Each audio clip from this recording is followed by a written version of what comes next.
Is this some kind of joke? The cadet's voice, sharp and laced with the unearned confidence of youth, cut through the low whine of a distant jet engine. He stood with his chest puffed out, a human barricade before the cavernous opening of Hangar 4.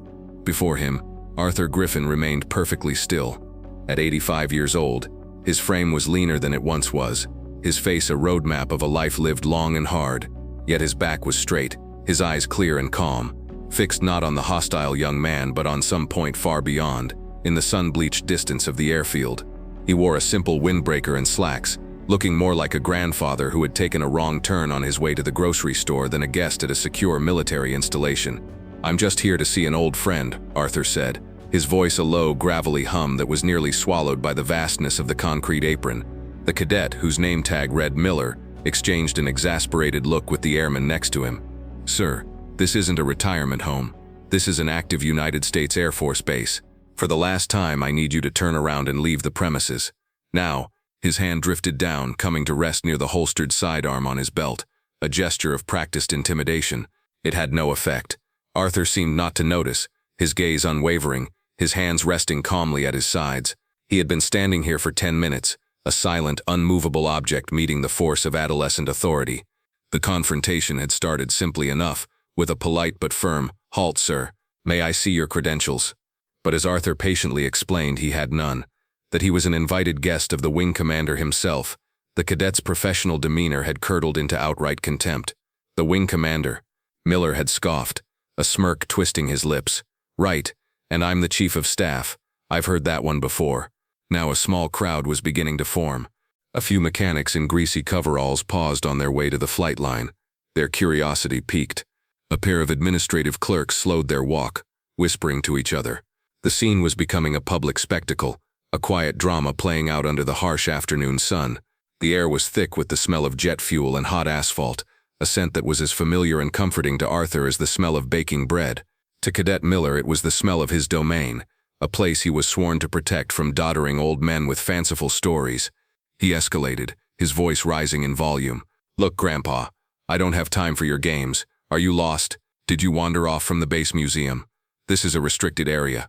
The next words out of your mouth had better be 'yes, sir' as you turn around and walk away." Arthur finally shifted his gaze, his calm blue eyes landing on the cadet. There was no anger in them, only a profound and weary patience. "Son, I assure you, I am exactly where I'm supposed to be." He reached into his windbreaker. "I don't have a badge, but perhaps this will help." "Let me guess," Miller sneered. "A VFW membership card, a library card. That's not getting you in." Arthur's hand emerged with a wallet. It was made of dark brown leather, so old and worn that the corners were soft and rounded, the surface cracked like dry earth. He didn't offer it to the cadet. Instead, he opened it, and his thumb gently slid over a faded cellophane-protected photograph tucked into one of the sleeves. For the briefest of moments, the world shifted for Arthur. The harsh glare of the sun became the dappled light of an English morning. The whine of the modern jet became the throaty, soul-shaking roar of a Merlin engine firing to life. He was 21 again, his face smudged with oil and grinning with a wild joy that only pilots know, standing on the wing of his P-51 Mustang. On its nose, painted in elegant flowing script, was the name Serafina. He could feel the newness of the wallet in his breast pocket, a gift tucked there for luck. The vision vanished as quickly as it came, a ghost of memory against the cold reality of the moment. He was back on the concrete, an old man being berated by a child in a uniform. The commotion had attracted the attention of Miller's superior, a young staff sergeant who jogged over, his expression a mixture of annoyance and concern. "What's the holdup here, Miller?" "This gentleman refuses to comply with security protocols, Sergeant," Miller reported, his voice filled with self-importance. "He has no credentials and claims he was invited by the wing commander." The sergeant, a man named Henderson, turned to Arthur. His approach was more professional, but the core of the problem remained. "Sir, I'm sorry, but Cadet Miller is correct. Without the proper credentials or a registered escort, I can't let you pass this point. It's a matter of base security." "I understand you have a job to do, Sergeant," Arthur said, his voice even. "And your cadet is certainly zealous. But if you could just make a call to Colonel Davis's office, this could all be sorted out." Henderson sighed. "Sir, with all due respect, we can't just make a call for everyone who shows up claiming to know the CO. It would be a logistical nightmare. Now please, we're holding up traffic." The crowd of onlookers had grown. Some shook their heads in sympathy for the old man.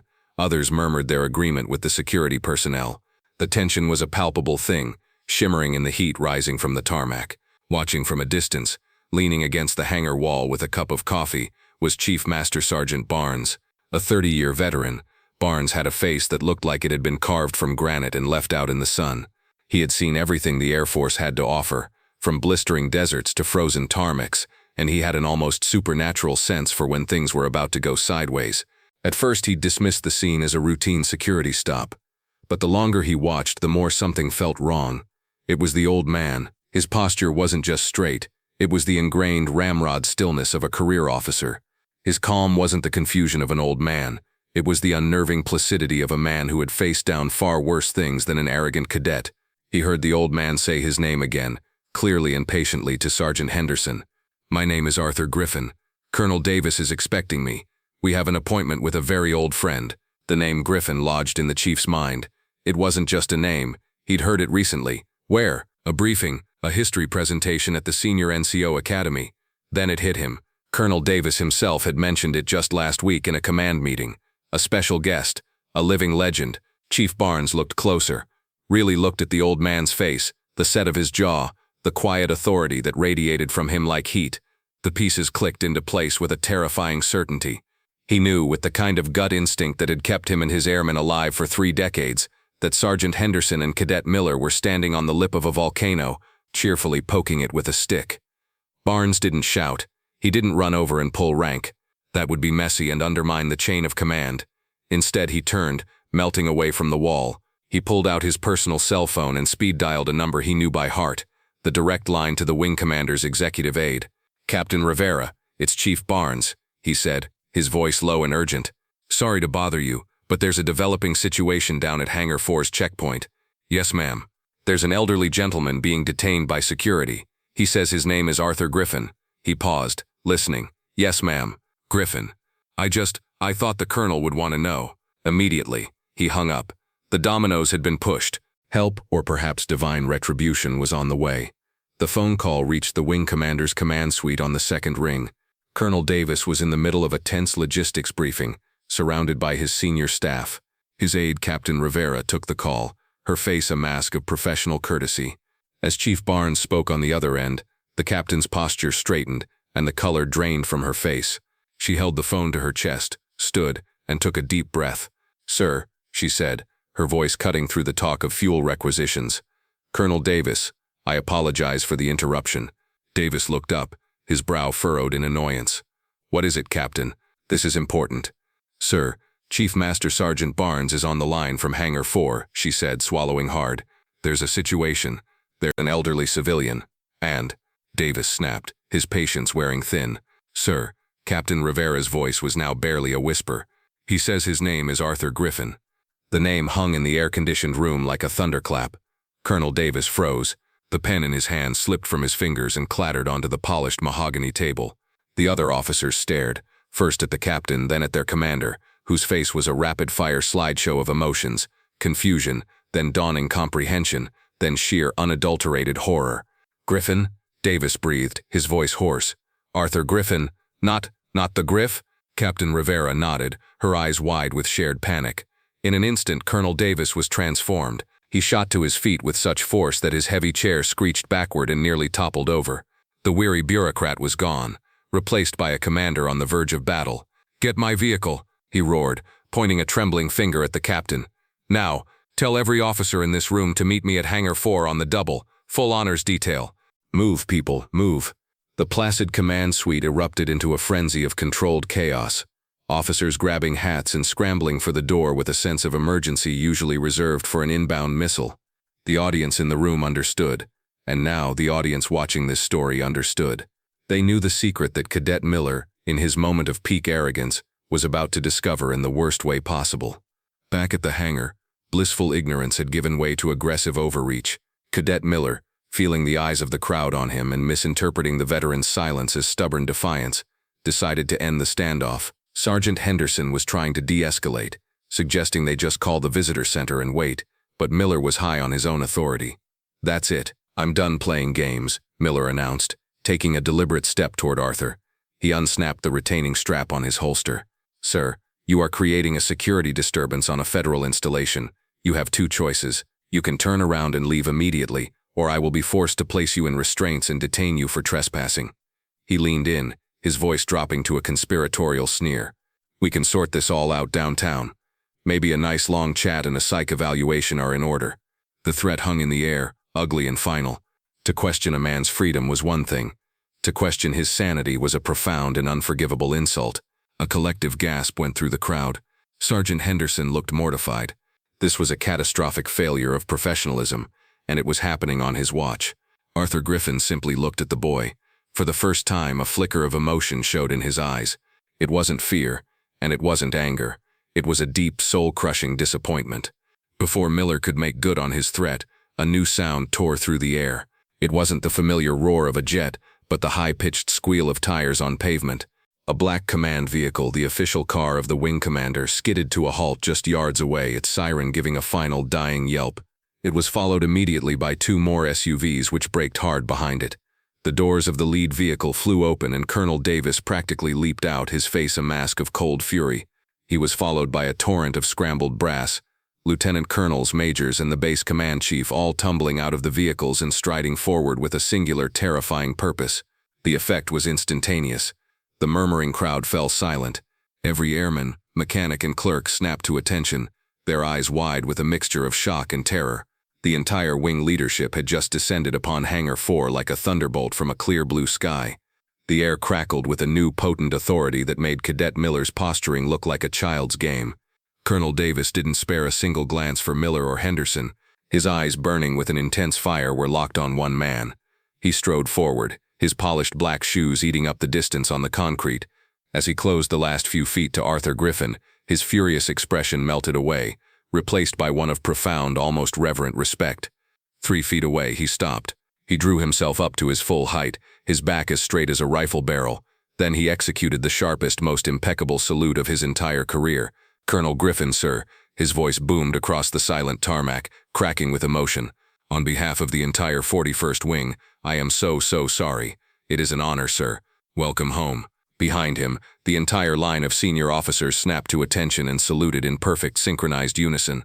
The world stopped for Cadet Miller. His jaw hung open, his face bleached of all color. He felt a dizzying sense of vertigo, as if the ground had dropped out from beneath him. Beside him, Sergeant Henderson looked as if he might be physically ill. Colonel Davis held his salute, his eyes still fixed on Arthur. He raised his voice, ensuring everyone in the assembled crowd could hear every single word. "For those of you who don't know," he began, his gaze sweeping over the onlookers before landing like a physical weight on Cadet Miller, "you are standing in the presence of a giant. This is Colonel Arthur Griffin." He took a breath, his voice ringing with pride and fury. This man flew 78 combat missions over Europe in a P-51 Mustang he called Serafina. He was shot down, twice, and he evaded capture and walked back to Allied lines. Both times, he went on to fly F-86 Sabres in Korea, where he became one of our nation's first jet aces. He flew reconnaissance over hostile territory in the U-2. When he finally stopped flying combat, he became a test pilot. He flew the prototypes for the F-4 Phantom and the F-15 Eagle. The revolutionary flight control systems that keep the F-16S in this very hangar from falling out of the sky are based on aerodynamic principles he personally risked his life to prove at Edwards Air Force Base. Davis paused, his voice thick with emotion. This man didn't just fly for the Air Force. He didn't just serve his country. This man is one of the architects of modern air power. He built what we are today. A wave of stunned awe washed over the crowd. People slowly lowered the phones they had raised, suddenly ashamed to be recording, as if they were standing on holy ground. Whispers spread like fire in dry grass. "That's him? The Griff? The legend from the history books?" The mechanics who worked on the jets he helped design stared in disbelief. The young pilots who studied his tactics at the academy looked at him with a newfound, profound reverence. Chief Master Sergeant Barnes, still standing off to the side, allowed himself a small, grimly satisfied smile and gave a slow, respectful nod. Arthur finally returned the salute with a tired, gentle motion, and Colonel Davis dropped his arm. He then turned, and the full force of his fury was directed at the two petrified security airmen. His voice dropped to a low, dangerous growl that was more terrifying than any shout. "Sergeant Henderson, Cadet Miller, my office, 1600 hours. You will be in your dress blues." He then pointed a trembling finger directly at Miller. "And you, young man, are on latrine and barracks duty until further notice." Your first special assignment is to write a 5,000-word essay by hand on the contributions of Colonel Arthur Griffin to the United States Air Force. You embarrassed yourself today. You embarrassed my security forces, and you embarrassed this entire wing. But worst of all, his voice broke with anger. You disrespected a man to whom every single one of us owes an immeasurable debt of gratitude. The public rebuke was brutal, surgical, and absolute. As Miller stood swaying on his feet, Arthur Griffin stepped forward. He placed a gentle, steadying hand on Colonel Davis's arm. "Easy there, Colonel," Arthur said softly, his voice carrying in the silence. The young man was doing his job, a little overzealously perhaps. But his orders were to secure the post, and he was following them. He turned his attention to Miller, who could not bring himself to meet the old man's gaze. "Son," Arthur said, and the word held no condescension, only a quiet wisdom. "A uniform doesn't earn you respect. Your actions do. And respect isn't something you can demand from people. It's something you ought to give, freely and generously, especially to those who have come before you. You never know what battles they've already fought." The words weren't an attack. They were a lesson, delivered with a grace that made the preceding tirade seem crude by comparison. It was the simple truth, and it cut deeper than any punishment. Colonel Davis, his anger beginning to subside, noticed the worn leather wallet still clutched in Arthur's hand. "Sir," he asked, his voice softer now, "is that the one?" Arthur looked down at the wallet, a faint smile touching his lips. "It is," and for a final time, the past echoed forward. We see a rainy airfield, decades ago. A beautiful young woman with kind, worried eyes presses a brand new wallet into the hand of a young, uniformed Arthur. "So you don't forget your way back to me," she says, her voice thick with love and fear. He tucks it into the breast pocket of his flight jacket, placing it over his heart. "Never, Serafina," he promises. Back in the present, Arthur looks from the wallet to Colonel Davis. A promise is a promise. Colonel Davis personally escorted Arthur Griffin past the rows of saluting airmen and into the cool, cavernous space of Hangar 4.